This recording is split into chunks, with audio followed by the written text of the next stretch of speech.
Hello, welcome to News Round, a recap of our stories in the week. I'm Ladi Williams. Let's take a look at the headlines. Presidential Steering Committee announces fresh COVID-19 restrictions, mass gatherings in public places to 50 persons.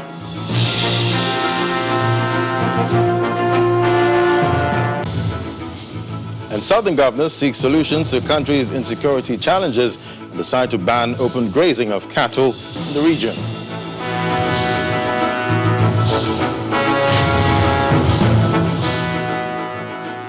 And President Buhari promises to deal with bandits and ensure coming farming season is not disrupted.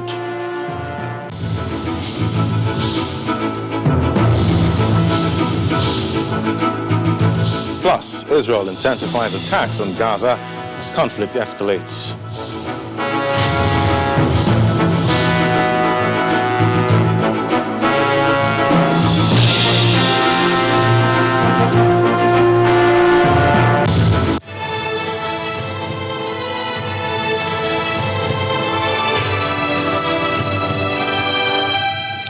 Our news round begins with the new directives of the Presidential Steering Committee on COVID-19 declaring the fourth phase of COVID-19 restrictions in the country. The guidelines include restricting mass gatherings in public spaces to a maximum of 50 persons.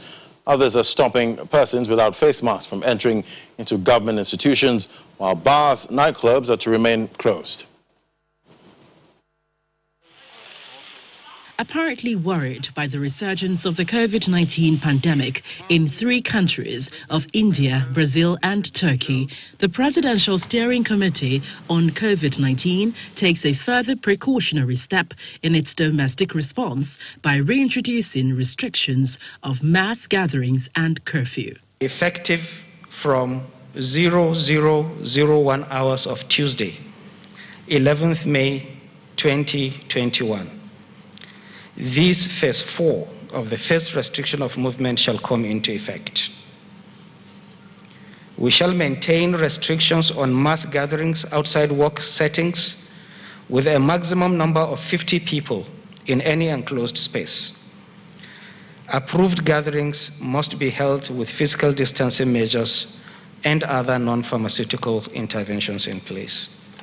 Event centers, bars, nightclubs, shall remain closed until further notice. Restaurants are to provide eat-in at 50% capacity and provide takeaways where available. All recreational venues, gyms, and indoor sports facilities are to close until 11th of June, when the situation will be reviewed. Although there is no limitation to inter- or intra-state travels, the committee empowers security personnel to monitor and enforce compliance to non-pharmaceutical interventions on public transport. States have been asked to institute mobile courts to help enforce on-the-spot fines and close premises that violate these provisions. The committee is compelled to seek alternative vaccination for Nigerians following a global shortage of vaccines, particularly from India, as African states unifies the cost of COVID-19 testing. The authority of ECOWAS heads of state and government has fixed the cost of COVID-19 testing, whether PCR or any other form of testing, anti-agent testing, at $50 at all points of entry with effect from 17th May 2021. This is to ease travel and trade among citizens of ECOWAS states traveling within the region.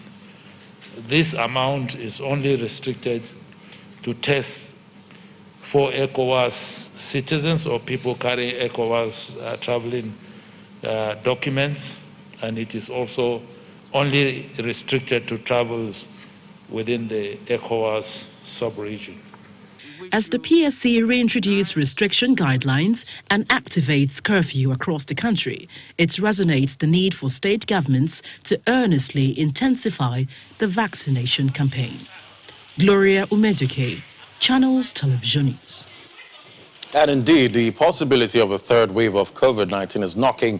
And Lagos State, the epicenter of the coronavirus pandemic in Nigeria, is preparing for any eventualities.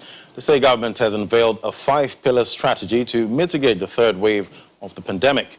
It has also ordered passengers coming from high-risk countries like India, Brazil and Turkey to be isolated for 7 days in any of the state's isolation facilities. Some countries in the world are currently experiencing the third wave of the COVID-19 pandemic. Countries such as India, Brazil and Turkey are struggling to manage the virus.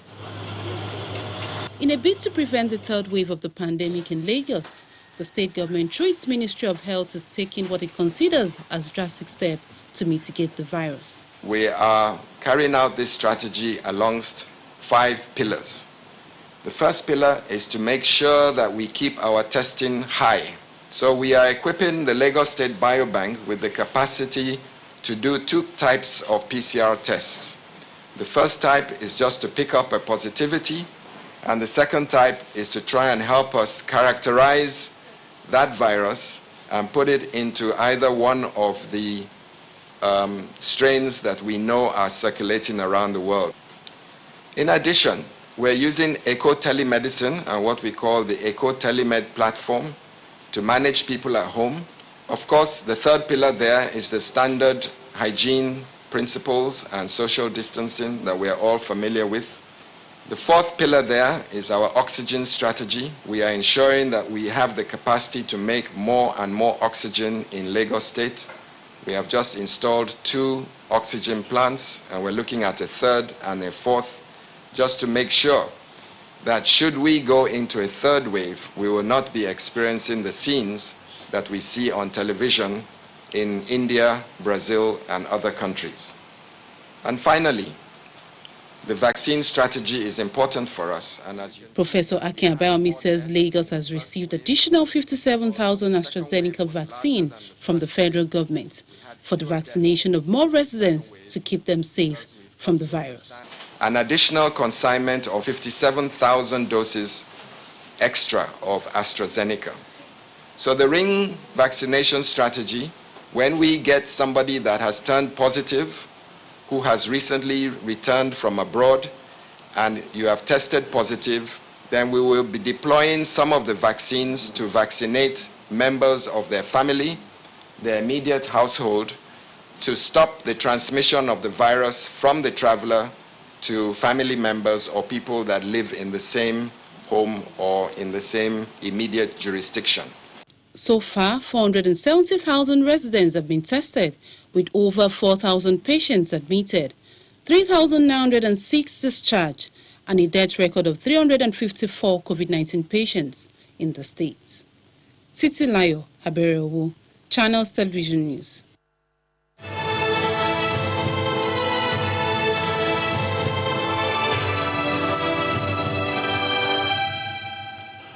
And away from COVID-19 now, the search for permanent solutions to the prevailing insecurity across the country continues amid concerns over increasing threats. Governors of the states in southern Nigeria who gathered in the Delta State capital have resolved to ban open grazing of cattle. And that was one of the 10-point resolutions of the governors, which was read out by the chairman of the Southern Governors Forum, Governor Rotimi Akeredolu. Take a listen. It is a meeting that cuts across party affiliations. Governors in the southern region of the country are here to discuss issues of national interest, security, economy, and health. 13 governors and 2 deputy governors are in attendance, with the exception of governors of Osun and Cross River states. The governors go into a closed-door meeting which lasts for about 4 hours. After that, Governor of Ondo State, Rotimi Akeredolu, briefs the press on the resolutions reached, part of which is the long-standing debate on restructuring. Progress of the nation requires that urgent and bold steps be taken to restructure the Nigerian Federation, leading to the evolution of state police, review of revenue formula in favor of subnationals, and creation of other institutions which legitimately advance our commitment to and practice of true federalism. The meeting recommended that in view of the widespread agitation among our various peoples for greater inclusiveness in existing governance arrangement, the federal government should convoke a national dialogue as a matter of urgency. On account of the security challenges brought about by farmer herder crisis, Governor Rotimi Akeredolu has this to say. Caution of armed herders, criminals and bandits in the southern part of the country has presented a severe security challenge such that citizens are not able to live their normal lives, including pursuing various productive activities, leading to a threat to food supply and general security. Consequently, the meeting resolved that open grazing of cattle be banned across southern Nigeria. The meeting expressed grave concern on the security challenge currently plaguing the nation and strongly urged Mr. President should address Nigerians on the challenges of insecurity and restore the confidence of our people. The group then calls on President Muhammadu Buhari to calm the nerves of Nigerians in the wake of the challenges. In view of the widespread agitation among our various peoples for greater inclusiveness in existing governance arrangement, the federal government should convoke a national dialogue as a matter of urgency. Concerns were raised over the COVID-19 restriction order passed by the federal government, to which better cooperation is seen as the better option. The meeting expressed concern on the economic implication of another lockdown on the country and therefore suggested greater coordination and cooperation between federal and state government in involving strategies for dealing with the COVID-19 pandemic. At the end of the day, the governors pledged their commitment to the unity of Nigeria based on justice, fairness and equity. Hopefully, resolutions reached here will be implemented in order to achieve the desired objective of peaceful coexistence. Meanwhile, the Lagos State government says it will begin full implementation of the Urban and Regional Planning and Development Law of 2019 as part of measures to tackle insecurity. The law, according to Governor Sanwo-Olu, will allow government take over and demolish abandoned buildings and construction sites turned into safe havens for criminals. If you live in Lagos, the commercial nerve capital of the country, seeing these footage of top security personnel converging at the instance of the Lagos State government should leave you with some expectations of perhaps a resolution that will be soothing as regards recent security challenges. All other policies will be extended. The meeting, which has representation from all relevant stakeholders, touched on notable security concerns that has rocked the state, from cultist clashes to kidnapping, violent attacks on security personnel, the activities of commercial motorcyclists who have daily flouted state restriction laws, to the rising incidences of traffic robbery. The State Commissioner of Police sees it all and bears its mind. It is the submission of the Lagos State Police Command that the state government is strongly advised to immediately review the current guidelines guiding operation of Okada as means of commercial transportation in the state and take decisive legal and administrative steps and policies that will curb their traffic, criminal and other nefarious activities in the state. Having listened to contributions made, including those from a select panel, the governor has something off his sleeves. It's a combination of policy direction and pronouncements aimed at improving security and keeping Lagos as safe as possible. We will, in the coming days, further change our parameters, our strategy to ensure that we can indeed fully implement the law banning them in our city and in our state. Thank you very much. Mr. Governor, sir. Push may come to shove. As part of the plans to keep everyone safe in the days to come is the intention to have every resident carry a state residence card for proper accounting and planning. Olu Phillips, Channels Television News. And still ahead on News Round, President Buhari promises increased action against insecurity. That's in a moment. To stay with us.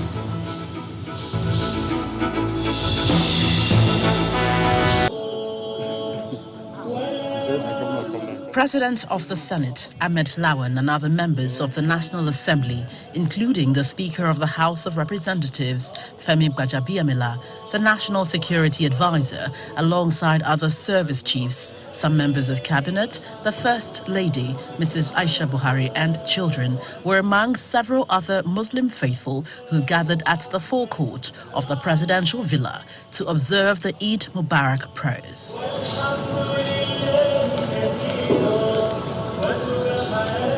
The President, Muhammadu Buhari, arrives just before 9 a.m.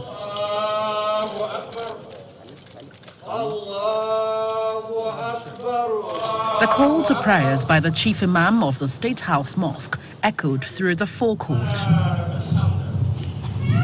Allahu Akbar, Allahu Akbar, Allahu Akbar, Allahu Akbar, Allahu Akbar. Speaking in Arabic, the Chief Imam gave a message of hope. He says the nation's insecurity challenge is a test from God and would be surmounted. After observing the Eid prayers, President Muhammadu Buhari said his administration will address the menace of bandits and kidnappers, particularly to ensure food security in the country. The law enforcement agencies are working hard to regain confidence against the bandits so that people can go back to the land. This is very important. This is what the law enforcement agents are very busy about now. The rainy season is coming, so we want people to go back to the land so that we can get enough food for the country and even export. The president also explains ongoing efforts to reinforce the military to tackle the security crisis. The elites must make the attempt to understand the military. If we order, say, weapons and armored vehicles, it takes time for the manufacturers. It takes time when it is brought here eventually, shipped here, taken to our training institutions, training the trainers, and then sending them to. Our biggest surprise and disappointment is what is happening in the Northwest, and we are dealing with it. Meanwhile, the leadership of the National Assembly resonates the need to eschew ethnicity while attributing Nigeria's security challenge to a diminished local government system. For me, I think the time has come for us to take up the challenge, the gauntlet, to ensure that the local government system functions. This is in keeping with looking for ways, for means, for solutions to the security challenges that we face. The calls for cessation, the calls for restructuring, many are genuine calls, even though I never believe that someone who is calling for cessation means well or is a misguided person. Those of us who are elected must not be at the forefront of calling for this kind of thing, because even if you are a governor, you are supposed to be working hard in your state to ensure that this restructuring you are calling at the federal level, you have done it in your state as well. This is not a time for name calling or blame or blaming one person or the other. If truth be told, we all have equal shares in the blame in whatever challenges we have. We all must come together. The top government officials here have equated the spirit of the Eid Mubarak celebrations to a period of blessings, sacrifice and peace. And this is part of a cogent message to Nigerians to transcend beyond ethnocentric behaviors and recommit to unity. From the presidential villa, Gloria Umezuke, Channels Television News. And now to the sad story of a 26-year-old job seeker, Nyobong Umoran, who was allegedly killed by one Udwak Francis Ekpan in Akwa Ibom State, has been buried. amid tears and call for justice for her murder. The burial comes almost at the same time the police paraded the suspected killer who lured the girl to an unknown destination. Family members, friends, and colleagues of Iniubongo Morin converged on her hometown in Nong Ita Ikoresian Oruk Anam local government area of Akwa Ibom State for the burial of the 26-year-old job seeker allegedly murdered by one Uduak Francis Akpan on April the 29th, 2021.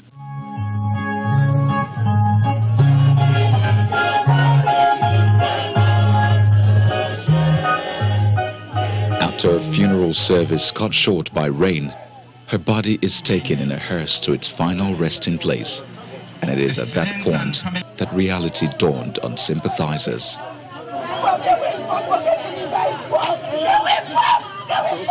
And then the tears flowed freely as they couldn't hold themselves together. After the burial, some of her friends speak about her.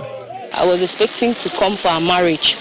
I did not expect to come for a burial, but it is well. Very studious, very, very intelligent.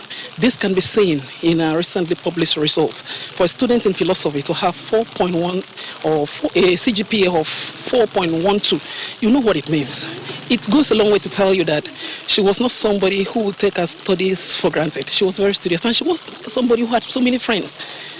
We all knew her in the campus. At all times, Iniubongo Morin was always seen either in the library or in our classes. Elsewhere in the state capital, Uyo, the Akwa Ibom Police Command moved to deny reports making the rounds in the social media that the suspect responsible for her death had committed suicide while in custody. Addressing journalists while parading him and his father, the State Commissioner of Police says the suspect is in custody.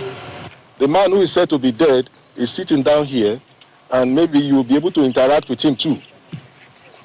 It's most unfortunate that the social media that is supposed to be an advantage to the police and to the citizenry has become a tool that is being used to vilify even the police and the government. Meanwhile, the suspect and his father were also allowed to speak to journalists. I asked her whether she can work in a farm where hard drugs are kept as a secretary, and she said that she can, that she's ready to do the job.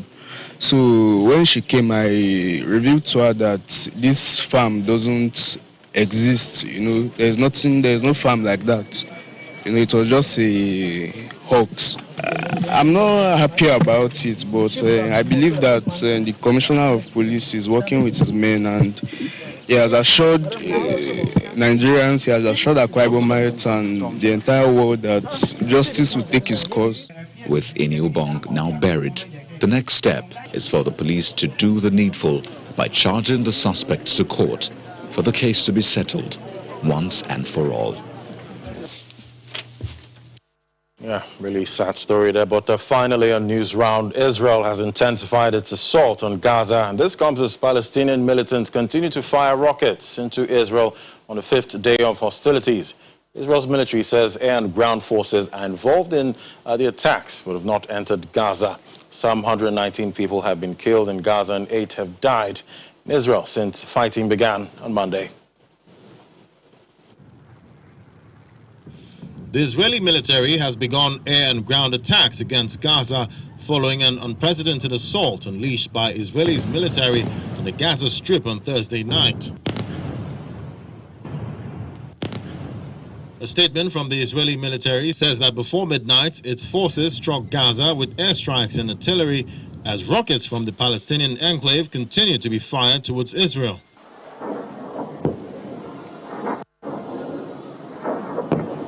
The armed wing of Hamas, known as Al-Qassam brigades and other less influential militant groups, fired 150 barrages of rockets from the Gaza Strip into Israel. Within several minutes of the assault, Israeli military fired 150 bombs, striking different targets in various places off the Gaza Strip. Meanwhile, the Palestinian government has not made any response to the new round of Israeli military attacks.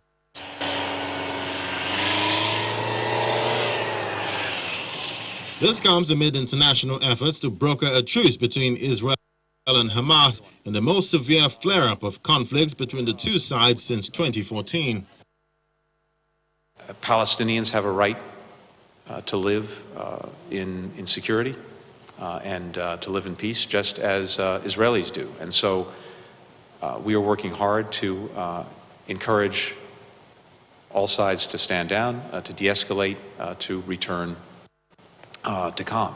Egypt has reportedly offered Israel a one-year agreement for a ceasefire as part of mediation between Israel and Hamas. And this comes after Israeli Prime Minister Benjamin Netanyahu told his cabinet Wednesday night that Israel had officially rejected a ceasefire proposal with Hamas. And those are the top stories for the week. Thank you for watching. I'm Ladi Williams. Bye for now.